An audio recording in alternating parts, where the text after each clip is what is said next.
ನಮಸ್ಕಾರ ಸ್ನೇಹಿತರೆ, ನನ್ನ ಚಾನಲ್ಗೆ ನಿಮ್ಮೆಲ್ಲರಿಗೂ ಆತ್ಮೀಯವಾದಂಥ ಸ್ವಾಗತ. ಇವತ್ತಿನ ಈ ವಿಡಿಯೋದಲ್ಲಿ ನಿಮ್ಮೆಲ್ಲರನ್ನೂ ಕೂಡ ಮೋಕ್ಷರಂಗ ಕ್ಷೇತ್ರಕ್ಕೆ ಕರ್ಕೊಂಡು ಹೋಗ್ತಾ ಇದ್ದೀನಿ. ಈ ಮೋಕ್ಷರಂಗನಾಥ ಸ್ವಾಮಿ ದೇವಸ್ಥಾನ ಎಲ್ಲಿದೆ, ಹೇಗೆ ತಲುಪೋದು, ಹಾಗೆ ಈ ದೇವಸ್ಥಾನದ ಇತಿಹಾಸ ಏನು, ಹಿನ್ನೆಲೆ ಏನು, ಎಲ್ಲದ್ರ ಬಗ್ಗೆಯೂ ಕೂಡ ಇವತ್ತಿನ ವಿಡಿಯೋದಲ್ಲಿ ಇನ್ಫಾರ್ಮೇಷನ್ ಕೊಡ್ತೀನಿ. ಹಾಗಿದ್ರೆ ಇನ್ನಾಗ್ತಡ ಬನ್ನಿ ವಿಡಿಯೋನ ಶುರು ಮಾಡೋಣ. ರಂಗಸ್ಥಳದಲ್ಲಿರುವಂಥ ಈ ರಂಗನಾಥ ಸ್ವಾಮಿ ದೇವಸ್ಥಾನ ಕರ್ನಾಟಕ ರಾಜ್ಯದ ಚಿಕ್ಕಬಳ್ಳಾಪುರ ಜಿಲ್ಲೆಯಲ್ಲಿದೆ. ಬೆಂಗಳೂರಿಂದ 66 ಕಿಲೋಮೀಟರ್ ದೂರದಲ್ಲಿದ್ದರೆ ಚಿಕ್ಕಬಳ್ಳಾಪುರದಿಂದ ಕೇವಲ 6 ಕಿಲೋಮೀಟರ್ ದೂರದಲ್ಲಿದೆ. ಬೆಂಗಳೂರಿಂದ ಡೈರೆಕ್ಟಾಗಿ ಈ ದೇವಸ್ಥಾನಕ್ಕೆ ಬಸ್ ಫೆಸಿಲಿಟಿ ಇಲ್ಲದೆ ಇದ್ರೂ ಕೂಡ ನೀವು ಚಿಕ್ಕಬಳ್ಳಾಪುರಕ್ಕೆ ಬಂದು ಚಿಕ್ಕಬಳ್ಳಾಪುರದಿಂದ ಆಟೋದಲ್ಲಿ ಅಥವಾ ಬಸ್ನಲ್ಲಿ ಈ ದೇವಸ್ಥಾನಕ್ಕೆ ಹೋಗ್ಬೋದಾಗಿದೆ. ಚಿಕ್ಕಬಳ್ಳಾಪುರದಿಂದ ಗೌರಿಬಿದನೂರಿಗೆ ಹೋಗುವಂಥ ದಾರಿಯಲ್ಲಿ 6 ಕಿಲೋಮೀಟರ್ ಮುಂದಕ್ಕೆ ಬಂದರೆ ನಿಮಗೆ ಅಲ್ಲಿ ಒಂದು ಆರ್ಚ್ ಕಾಣಿಸುತ್ತೆ. ತಿಪ್ಪೇನಹಳ್ಳಿ ಹತ್ರ ರಂಗಸ್ಥಳ ಶ್ರೀ ರಂಗನಾಥ ಸ್ವಾಮಿ ದೇವಸ್ಥಾನಕ್ಕೆ ಸ್ವಾಗತ ಅಂತ. ಅಲ್ಲಿಂದ ನೀವು 1 ಅಥವಾ 1.5 ಕಿಲೋಮೀಟರ್ ಹಳ್ಳಿಗಳ ಮುಖಾಂತರ ಮುಂದಕ್ಕೆ ಸಾಗಿದ್ರೆ ನಿಮಗೆ ದೇವಸ್ಥಾನದ ಗೋಪುರ ಕಾಣಿಸುತ್ತೆ. ಈ ದೇವಸ್ಥಾನಕ್ಕೆ ಹೋಗುವಂಥ ದಾರಿ ತುಂಬಾ ಸೊಗಸಾಗಿದೆ. ಅಕ್ಕಪಕ್ಕ ಎರಡೂ ಕಡೆನೂ ಕೂಡ ರೈತರು ತಮ್ಮ ತಮ್ಮ ಹೊಲದಲ್ಲಿ ಬೆಳೆದಿರುವಂಥ ಬಣ್ಣ ಬಣ್ಣದ ಹೂಗಳನ್ನು ನೀವು ನೋಡ್ಬೋದು. ಈ ಜಾಗದಲ್ಲಿ ಗುಲಾಬಿ, ಸೇವಂತಿಗೆ, ಚೆಂಡು ಹೂಗಳು ಯಥೇಚ್ಛವಾಗಿ ಬೆಳೀತಾರೆ. ನೋಡಿ, ಇಲ್ಲಿಂದ ದೇವಸ್ಥಾನದ ಗೋಪುರ ಕಾಣಿಸ್ತಾ ಇದೆಯಲ್ಲ, ಇದೇ ದೇವಸ್ಥಾನಕ್ಕೆ ನಾವಿವತ್ತು ಹೋಗ್ತಾ ಇರೋದು. ರೀಸೆಂಟಾಗಿ ನಾನು ತ್ರಿರಂಗ ದರ್ಶನದ ವಿಡಿಯೋ ಹಾಕಿದಾಗ ನೀವೆಲ್ಲ ತುಂಬ ಇಷ್ಟಪಟ್ಟು ಆ ವಿಡಿಯೋನ ನೋಡಿದ್ದೀರಾ. ಯಾರಾದರೂ ವಿಡಿಯೋ ನೋಡಿರಲಿಲ್ಲ ಅಂದರೆ ದಯವಿಟ್ಟು ಹೋಗಿ ವಿಡಿಯೋನ ನೋಡ್ಕೊಂಡು ಬನ್ನಿ. ಡಿಸ್ಕ್ರಿಪ್ಷನ್ ಬಾಕ್ಸಲ್ಲಿ ಲಿಂಕನ್ನು ಕೊಟ್ಟಿರ್ತೀನಿ. ತ್ರಿರಂಗ ದರ್ಶನವನ್ನು ಮುಗಿಸಿದ ನಂತರ ಈ ಮೋಕ್ಷರಂಗನ ದರ್ಶನ ಮಾಡೋದ್ರಿಂದ ಮುಕ್ತಿ ಅಥವಾ ಮೋಕ್ಷ ಪ್ರಾಪ್ತಿ ಆಗತ್ತೆ ಅಂತ ಹೇಳ್ತಾರೆ. ಹಾಗಾಗಿ ನಾವು ತ್ರಿರಂಗ ದರ್ಶನವನ್ನು ಮುಗಿಸಿ ಇವತ್ತು ಮೋಕ್ಷರಂಗನ ದರ್ಶನ ಮಾಡೋದಕ್ಕೆ ಅಂತ ಬಂದಿದ್ದೀವಿ. ಈ ದೇವಸ್ಥಾನ ಸ್ವಲ್ಪ ಊರಿಂದ ಹೊರಗಡೆ ಇರೋದ್ರಿಂದ ಇಲ್ಲಿ ಹೆಚ್ಚಾಗಿ ನೀವು ಮನೆಗಳನ್ನೆಲ್ಲ ನೋಡೋದಕ್ಕೆ ಸಿಗೋದಿಲ್ಲ. ತುಂಬಾ ಪುರಾತನವಾದಂತಹ ದೇವಸ್ಥಾನ, ಸಾವಿರಾರು ವರ್ಷಗಳ ಇತಿಹಾಸ ಇದೆ. ಈ ದೇವಸ್ಥಾನಕ್ಕೂ ತ್ರೇತಾಯುಗಕ್ಕೂ ಕೂಡ ಒಂದು ಸಂಬಂಧ ಇದೆ. ದೇವಸ್ಥಾನದ ಇತಿಹಾಸ ಹಿನ್ನೆಲೆಯನ್ನು ತಿಳಿಸ್ಕೊಡುವಾಗ ಅದ್ರ ಬಗ್ಗೆ ನಾನು ಹೇಳ್ತೀನಿ.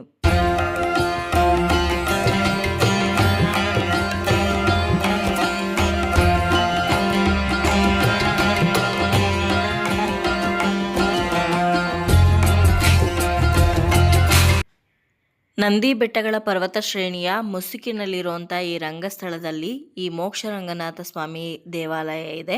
ಶ್ರೀರಂಗಪಟ್ಟಣದ ಆದಿರಂಗ, ಶಿವನ ಸಮುದ್ರದ ಮಧ್ಯರಂಗ ಮತ್ತು ಶ್ರೀರಂಗಂನ ಅಂತ್ಯರಂಗ ಭೇಟಿ ಮಾಡಿದ ನಂತರ ಭಕ್ತರು ರಂಗಸ್ಥಳದಲ್ಲಿರುವಂಥ ಈ ದೇವಸ್ಥಾನಕ್ಕೆ ಭೇಟಿ ನೀಡಿದರೆ ಅವರಿಗೆ ಮುಕ್ತಿ ಅಥವಾ ಮೋಕ್ಷ ಪ್ರಾಪ್ತಿ ಆಗತ್ತೆ ಅಂತ ಹೇಳ್ತಾರೆ. ಹಾಗಾಗಿನೇ ಇಲ್ಲಿರುವಂಥ ರಂಗನಾಥ ಸ್ವಾಮಿಯನ್ನು ನಾವು ಮೋಕ್ಷ ರಂಗನಾಥ ಅಂತ ಕರೆಯೋದು.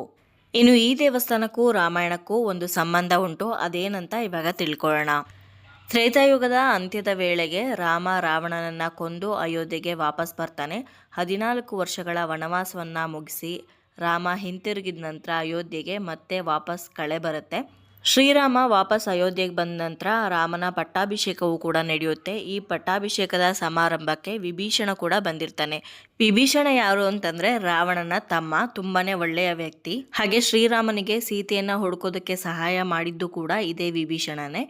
ಈ ಪಟ್ಟಾಭಿಷೇಕವನ್ನೆಲ್ಲ ಮುಗಿಸಿ ವಾಪಸ್ ಶ್ರೀಲಂಕಕ್ಕೆ ಹೋಗುವಾಗ ವಿಭೀಷಣನಿಗೆ ಶ್ರೀರಾಮ ಪೂಜೆ ಮಾಡ್ತಾ ಇದ್ದಂಥ ತನ್ನ ಮನೆ ದೇವರಾದಂಥ ರಂಗನಾಥ ಸ್ವಾಮಿಯನ್ನ ಒಂದು ಬಿದಿರಿನ ಬುಟ್ಟಿಯೊಳಗಡೆ ಇಟ್ಬಿಟ್ಟು ಕೃತಜ್ಞತೆಯ ಸಲುವಾಗಿ ಉಡುಗೊರೆಯ ರೀತಿಯಲ್ಲಿ ವಿಭೀಷಣನಿಗೆ ಕೊಟ್ಟಿರ್ತಾನೆ.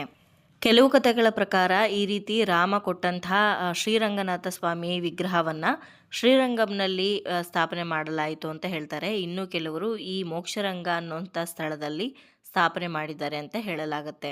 ಸ್ಥಳೀಯ ದಂತಕಥೆಗಳ ಪ್ರಕಾರ 7 ಮುನಿಗಳು ಈ ದೇವಸ್ಥಾನ ಹತ್ತಿರದಲ್ಲೇ ಇರುವಂತಹ ಸ್ಕಂದಗಿರಿ ಬೆಟ್ಟದಲ್ಲಿ ಒಂದು ಗುಹೆಯಲ್ಲಿ ವಾಸ ಮಾಡ್ತಾ ಇದ್ರು ಅಂತ ಹೇಳಲಾಗತ್ತೆ. ಶ್ರೀರಾಮನು ವಿಭೀಷಣಿಗೆ ವಿಗ್ರಹವನ್ನ ಉಡುಗೊರೆಯಾಗಿ ಕೊಟ್ಟಿರ್ತಾನಲ್ಲ, ಆ ರೀತಿ ಉಡುಗೊರೆಯಾಗಿ ಸಿಕ್ಕಂತಹ ಆ ರಂಗನಾಥ ಸ್ವಾಮಿ ವಿಗ್ರಹವನ್ನ 7 ಮುನಿಗಳು ಸೇರಿ ಈ ರಂಗಸ್ಥಳದ ರಂಗನಾಥ ಸ್ವಾಮಿ ದೇವಸ್ಥಾನದಲ್ಲಿ ಪ್ರತಿಷ್ಠಾಪನೆಯನ್ನ ಮಾಡಿದ್ರು ಅಂತ ಹೇಳಲಾಗತ್ತೆ. ಇನ್ನು ಯಾವ ದಿನ ಯಾವ ಸಮಯದಲ್ಲಿ ಈ ದೇವಸ್ಥಾನದಲ್ಲಿ ರಂಗನಾಥ ಸ್ವಾಮಿಯ ವಿಗ್ರಹ ಸ್ಥಾಪನೆ ಆಯ್ತಲ್ಲ, ಅದೇ ಸಮಯದಲ್ಲಿ ಶ್ರೀರಂಗಪಟ್ಟಣದಲ್ಲಿ ಹಾಗೆ ಶ್ರೀರಂಗಮಲ್ಲೂ ಕೂಡ ಶ್ರೀ ರಂಗನಾಥ ಸ್ವಾಮಿಯ ವಿಗ್ರಹವನ್ನ ಅದೇ ಮುಹೂರ್ತದಲ್ಲಿ ಸ್ಥಾಪನೆ ಮಾಡಿದ್ರು ಅಂತಲೂ ಕೂಡ ಹೇಳಲಾಗತ್ತೆ. ವಿಗ್ರಹ ಪ್ರತಿಷ್ಠಾಪನೆ ಆದ ನಂತರ ಹೊಯ್ಸಳ ರಾಜರು ಇಲ್ಲಿ ಸುಂದರವಾದಂತಹ ದೇವಸ್ಥಾನವನ್ನ ನಿರ್ಮಾಣ ಮಾಡ್ತಾರೆ.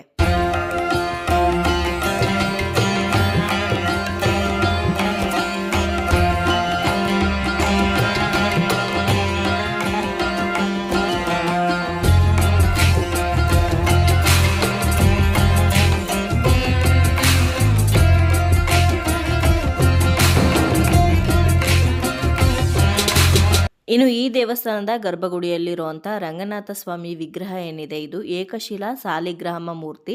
ಅಂದರೆ ಇಲ್ಲಿ ದೇವರನ್ನ ಒಂದೇ ಸಾಲಿಗ್ರಾಮ ಕಲ್ಲಿನಲ್ಲಿ ಕೆತ್ತನೆ ಮಾಡಿದ್ದಾರೆ.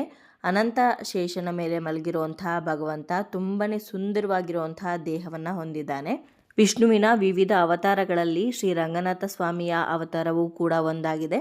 ಈ ಅವತಾರದಲ್ಲಿ ರಂಗನಾಥ ಸ್ವಾಮಿ ಅತ್ಯಂತ ಸುಂದರವಾಗಿ ಕಾಣಿಸ್ತಾರೆ. ಹಾಗಾಗಿನೇ ರಂಗನಾಥ ಸ್ವಾಮಿಯನ್ನ ಜಗನ್ಮೋಹನ ರಂಗ ಅಂತ ಕರೀತಾರೆ.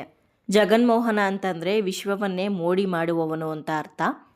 ಇನ್ನು ಗರ್ಭಗುಡಿಯಲ್ಲಿ ನೀವು ರಂಗನಾಥ ಸ್ವಾಮಿಯ ಜೊತೆ ಭಗವಂತನ ಪಾದಕಮಲಗಳ ಬಳಿ ಕುಳಿತಿರೋ ಅಂಥ ನೀಲಾದೇವಿ ಮತ್ತು ಭೂದೇವಿಯನ್ನು ಕೂಡ ನೀವು ನೋಡ್ಬೋದು. ಅಷ್ಟೇ ಅಲ್ಲದೆ ಭಗವಂತನ ಸುತ್ತ ಬ್ರಹ್ಮ, ವಿಷ್ಣು, ಶಿವ ಹಾಗೆ ಅಷ್ಟದಿಕ್ಪಾಲಕರು, ಕಾಮಧೇನು, ಗರುಡ ಎಲ್ಲರೂ ಕೂಡ ಇರ್ತಾರೆ. ಇವರೆಲ್ಲರೂ ಕೂಡ ಭಗವಂತನ ಸೇವೆಗೆ ಸಿದ್ಧರಾಗಿದ್ದಾರೆ. ವೈಕುಂಠದಲ್ಲಿ ತೇಟ್ ಭಗವಂತ ಇದೇ ರೀತಿಯಲ್ಲಿ ಇರ್ತಾನೆ.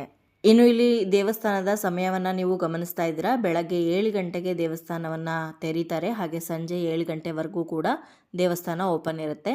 ಆದರೆ ಮಧ್ಯಾಹ್ನದ ಸಮಯದಲ್ಲಿ ದೇವಸ್ಥಾನವನ್ನು ಮುಚ್ಚಲಾಗತ್ತೆ. ಮಧ್ಯಾಹ್ನ 12 ಗಂಟೆಗೆ ದೇವಸ್ಥಾನವನ್ನು ಮುಚ್ಚಿದ್ರೆ ಮತ್ತೆ ದೇವಸ್ಥಾನವನ್ನು ತೆರೆಯೋದು ಸಂಜೆ 4 ಗಂಟೆಗೆ. ಆದರೆ ವಿಶೇಷ ದಿನಗಳಲ್ಲಿ ಈ ದೇವಸ್ಥಾನವನ್ನು ಮಧ್ಯಾಹ್ನದೊತ್ತು ಮುಚ್ಚೋದಿಲ್ಲ ಅಂತ ಹೇಳ್ತಾರೆ. ಹಾಗಾಗಿ ನೀವು ಸರಿಯಾಗಿ ಸಮಯವನ್ನು ನೋಡಿಕೊಂಡು ಹೋದರೆ ಒಳ್ಳೆಯದು. ಇನ್ನು ಈ ದೇವಸ್ಥಾನದಲ್ಲಿ ಮದುವೆ, ನಾಮಕರಣ, ಕಿವಿ ಚುಚ್ಸೋವಂಥ ಶಾಸ್ತ್ರ, ಮುಡಿ ತೆಗೆಯುವಂಥ ಶಾಸ್ತ್ರ ಇದೆಲ್ಲದನ್ನು ಕೂಡ ಮಾಡಿಸ್ಬೋದು. ಅದಕ್ಕೆಲ್ಲ ಸಪ್ರೇಟ್ ಚಾರ್ಜ್ ಇರುತ್ತೆ. ಜೊತೆಗೆ ವಿಶೇಷವಾಗಿ ಪ್ರೀ ವೆಡ್ಡಿಂಗ್ ಶೂಟನ್ನು ಕೂಡ ನೀವು ಈ ದೇವಸ್ಥಾನದಲ್ಲಿ ಮಾಡೋದಕ್ಕೆ ಪರ್ಮಿಷನ್ನ ತೊಗೋಬೇಕಾಗತ್ತೆ. ಹಾಗೆ ಎಕ್ಸ್ಟ್ರಾ ಅಮೌಂಟನ್ನು ಪೇ ಮಾಡಿ ಪರ್ಮಿಷನ್ನ ತೊಗೊಂಡು ನೀವಿಲ್ಲಿ ಫೋಟೋ ಶೂಟನ್ನು ಕೂಡ ಮಾಡಿಸ್ಬೋದು. ಇನ್ನು ಈ ದೇವಸ್ಥಾನದ ವಾಸ್ತುಶಿಲ್ಪದ ಬಗ್ಗೆ ಇವಾಗ ತಿಳ್ಕೊಳ್ಳೋಣ. ದೇವಸ್ಥಾನವನ್ನು ಹೊಯ್ಸಳದ ರಾಜ ಕಟ್ಟಿರೋದ್ರಿಂದ ಹೊಯ್ಸಳ ಶೈಲಿಯ ಅದ್ಭುತ ಕೆಲಸಗಾರಿಕೆಯನ್ನು ನಾವು ಈ ದೇವಸ್ಥಾನದಲ್ಲಿ ನೋಡ್ಬೋದಾಗಿದೆ. ದೇವಾಲಯ ಬೃಹತ್ ರಾಜಗೋಪುರವನ್ನು ಕೂಡ ಹೊಂದಿದೆ. ಹಾಗೆ ಗೋಪುರದಿಂದ ಸ್ವಲ್ಪ ಮುಂದಕ್ಕೆ ಬಂದರೆ ಸುಮಾರು ಕಂಬಗಳನ್ನು ಹೊಂದಿರುವಂಥ ಮಂಟಪ ಕಾಣಿಸುತ್ತೆ. ಹಾಗೆ ಅದರ ಸುತ್ತಲೂ ಕೂಡ ಪ್ರಾಕಾರ ಇದೆ. ಇನ್ನು ಗರ್ಭಗುಡಿಯನ್ನು ನೋಡಿದ್ರೆ ಸೇಮ್ ಬಿದುರಿನ ಬುಟ್ಟಿಯಂತೆ ನಮಗೆ ಕಾಣಿಸುತ್ತೆ. ಈ ಬಿದುರಿನ ಬುಟ್ಟಿ ಒಳಗಡೆ ರಂಗನಾಥ ಸ್ವಾಮಿ ಮಲಗಿರೋ ರೀತಿ. ಇನ್ನು ಇಲ್ಲಿ ಮತ್ತೊಂದು ವಿಶೇಷತೆ ಏನಂತಂದರೆ, ನಾವು ಗರ್ಭಗುಡಿಯ ಸುತ್ತಲೂ ಕೂಡ ಪ್ರದಕ್ಷಿಣೆಯನ್ನು ಹಾಕ್ಬೋದು ದೇವಸ್ಥಾನದ ಒಳಗಡೆನೆ. ಇನ್ನು ಈಗ ವಿಡಿಯೋದಲ್ಲಿ ಗಮನಿಸ್ತಾ ಇರೋ ಹಾಗೆ ಇಲ್ಲೊಂದು ಕಿಟಕಿ ಕಾಣಿಸ್ತಾ ಇದೆಯಲ್ಲ, ಈ ಕಿಟಕಿಯ ಮುಖಾಂತರವಾಗಿ ಮಕರ ಸಂಕ್ರಾಂತಿಯ ದಿವಸ ಸೂರ್ಯನ ಕಿರಣಗಳು ರಂಗನಾಥ ಸ್ವಾಮಿಯ ಪಾದವನ್ನು ಸ್ಪರ್ಶ ಮಾಡುತ್ತೆ. ನೋಡಿ, ರಂಗನಾಥ ಸ್ವಾಮಿಯ ಪಾದ ಇದೇ ಕಿಟಕಿಯಿಂದ ಕಾಣಿಸೋವಂಥದ್ದು. ಈ ಒಂದು ಅದ್ಭುತವನ್ನು ನೋಡೋದಕ್ಕೆ ಸಾಕಷ್ಟು ಜನ ಅವತ್ತಿನ ದಿವಸ ಈ ದೇವಸ್ಥಾನಕ್ಕೆ ಭೇಟಿ ಕೊಡ್ತಾರೆ. ನಾನಿಲ್ಲಿ ಗರ್ಭಗುಡಿಯಲ್ಲಿರುವಂಥ ರಂಗನಾಥ ಸ್ವಾಮಿಯ ದರ್ಶನವನ್ನು ಕೂಡ ನಿಮಗೆ ಮಾಡಿಸಿದ್ದೀನಿ. ಇಲ್ಲಿಂದನೇ ದರ್ಶನ ಮಾಡ್ಕೊಳ್ಳಿ.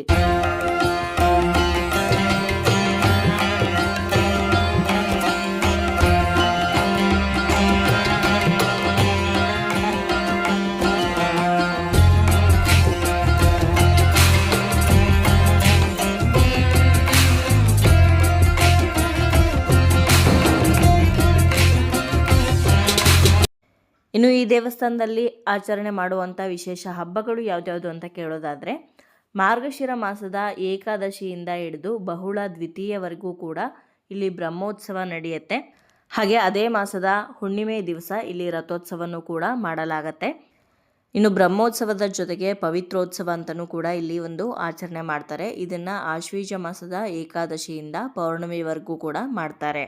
ಇನ್ನು ಅಷ್ಟೇ ಅಲ್ಲದೆ ವೈಕುಂಠ ಏಕಾದಶಿ, ಮುಕ್ಕೋಟಿ ದ್ವಾದಶಿ, ರಥಸಪ್ತಮಿ, ಶ್ರಾವಣ ಮಾಸದ ವಿಶೇಷ ದಿನಗಳು, ಕಾರ್ತಿಕ ಮಾಸದಲ್ಲಿ ಬರುವಂಥ ಇತರೆ ಹಬ್ಬಗಳು, ಈ ದಿನಗಳಲ್ಲಿ ವಿಶೇಷವಾಗಿ ಪೂಜೆಯನ್ನು ಸಲ್ಲಿಸಲಾಗುತ್ತೆ. ಅಷ್ಟೇ ಅಲ್ಲದೆ ಶ್ರೀ ರಂಗನಾಥನಿಗೆ ಪ್ರತಿ ಶನಿವಾರವೂ ಕೂಡ ಪಂಚಾಮೃತ ಅಭಿಷೇಕವನ್ನ ನಡೆಸಲಾಗುತ್ತೆ. ಇನ್ನು ವರ್ಷಕ್ಕೊಮ್ಮೆ ಅಂದರೆ ಮಕರ ಸಂಕ್ರಾಂತಿಯ ದಿವಸ ಸಾವಿರಾರು ಭಕ್ತರು ಈ ದೇವಸ್ಥಾನಕ್ಕೆ ಬರ್ತಾರೆ ವಿಶೇಷ ಘಟನೆಯನ್ನ ವೀಕ್ಷಿಸೋದಕ್ಕೆ. ಅದೇ ನಾನು ಮೊದಲೇ ತಿಳಿಸಿದ್ನಲ್ಲ, ಮಕರ ಸಂಕ್ರಾಂತಿಯ ದಿವಸ ಸೂರ್ಯನ ಕಿರಣಗಳು ಕಿಟಕಿಯ ಮೂಲಕ ಭಗವಂತನ ಪಾದ ಕಮಲದ ಮೇಲೆ ಬೀಳುತ್ತೆ. ಇದು ವರ್ಷಕ್ಕೊಮ್ಮೆ ಮಾತ್ರ ನಡೆಯೋದು. ಹಾಗಾಗಿ ಈ ದಿನ ಭಗವಂತನ ಪಾದ ಕಮಲದ ದರ್ಶನ ಪಡೆಯೋದಕ್ಕೆ ಅಂತ ತುಂಬಾ ಜನ ಈ ದೇವಸ್ಥಾನಕ್ಕೆ ಭೇಟಿ ಕೊಡ್ತಾರೆ.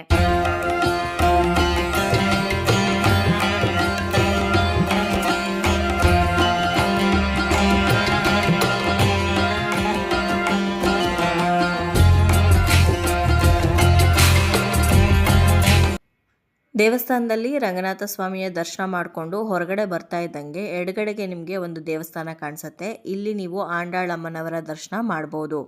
ಆಂಡಾಳ್ ಅಮ್ಮನವರು ತುಂಬಾ ಸುಂದರವಾಗಿ ನಿಮಗೆ ದರ್ಶನ ಕೊಡ್ತಾರೆ. ಇಲ್ಲಿ ಅಮ್ಮನವರ ದರ್ಶನ ಮಾಡಿಕೊಂಡು ಅನಂತರ ನೀವು ಹೊರಗಡೆ ಹೋಗ್ಬೋದು.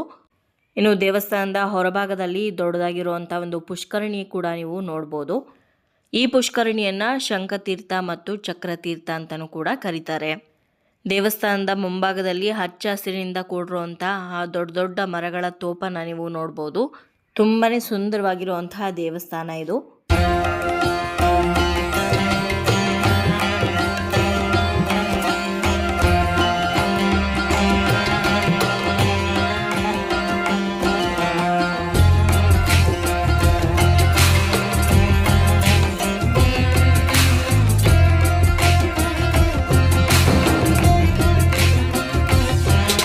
ಇನ್ನು ಈ ದೇವಸ್ಥಾನದ ಅಕ್ಕಪಕ್ಕದಲ್ಲಿ ತುಂಬಾ ರೈತರುಗಳು ತಮ್ಮ ಹೊಲದಲ್ಲಿ ಬೆಳೆದಿರುವಂತಹ ತಾಜಾ ತರಕಾರಿಗಳನ್ನು, ಹೂಗಳನ್ನು ತೊಗೊಂಡು ಬಂದು ಇಲ್ಲಿ ಮಾರ್ತಾ ಇರ್ತಾರೆ. ನೀವು ಫ್ರೆಶ್ ಆಗಿರುವಂತಹ ತರಕಾರಿಗಳನ್ನು ಹಾಗೆ ಹೂಗಳನ್ನು ಇಲ್ಲಿಂದ ಕೊಂಡ್ಕೊಳ್ಬೋದು.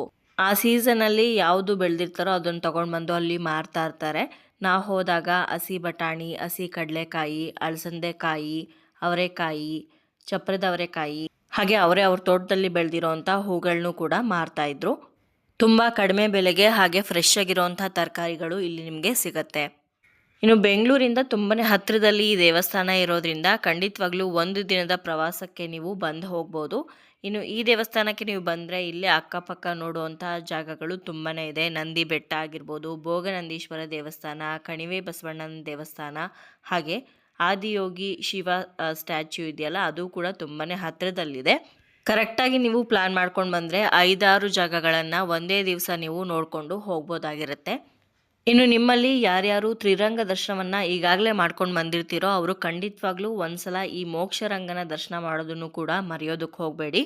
ನಿಮಗೆ ತ್ರಿರಂಗ ದರ್ಶನದ ಪೂರ್ಣ ಫಲ ಲಭಿಸಬೇಕು ಅಂತಂದರೆ ಈ ಮೋಕ್ಷರಂಗನ ದರ್ಶನ ಕೂಡ ಮಾಡಲೇಬೇಕಾಗತ್ತೆ.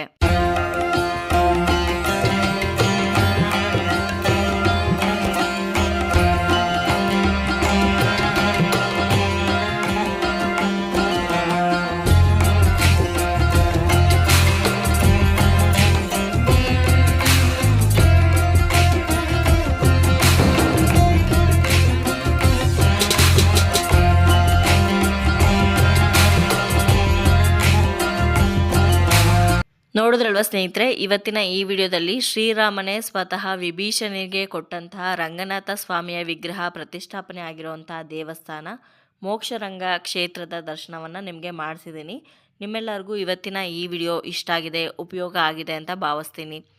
ವಿಡಿಯೋ ಇಷ್ಟ ಆಗಿದ್ರೆ ಏನು ಮಾಡಬೇಕು ಗೊತ್ತಲ್ವಾ? ವಿಡಿಯೋನ ಲೈಕ್ ಮಾಡಿ, ಹಾಗೆ ಬೇರೆಯವ್ರಿಗೂ ಕೂಡ ಈ ವಿಡಿಯೋನ ಶೇರ್ ಮಾಡಿ. ನಿಮ್ಮ ಅನಿಸಿಕೆ ಅಭಿಪ್ರಾಯವನ್ನು ಖಂಡಿತವಾಗ್ಲೂ ಕಮೆಂಟ್ ಮುಖಾಂತರ ಬರೆದು ತಿಳಿಸಿ. ಮತ್ತೊಂದು ಇಂಟ್ರೆಸ್ಟಿಂಗ್ ಬ್ಲಾಗ್ ಜೊತೆಗೆ ನಿಮ್ಮನ್ನ ಮತ್ತೆ ಭೇಟಿ ಆಗ್ತೀನಿ. ಅಲ್ಲಿಯವರೆಗೂ ಧನ್ಯವಾದಗಳು. ಲೋಕ ಸಮಸ್ತ ಸುಖಿನೋ ಭವಂತು.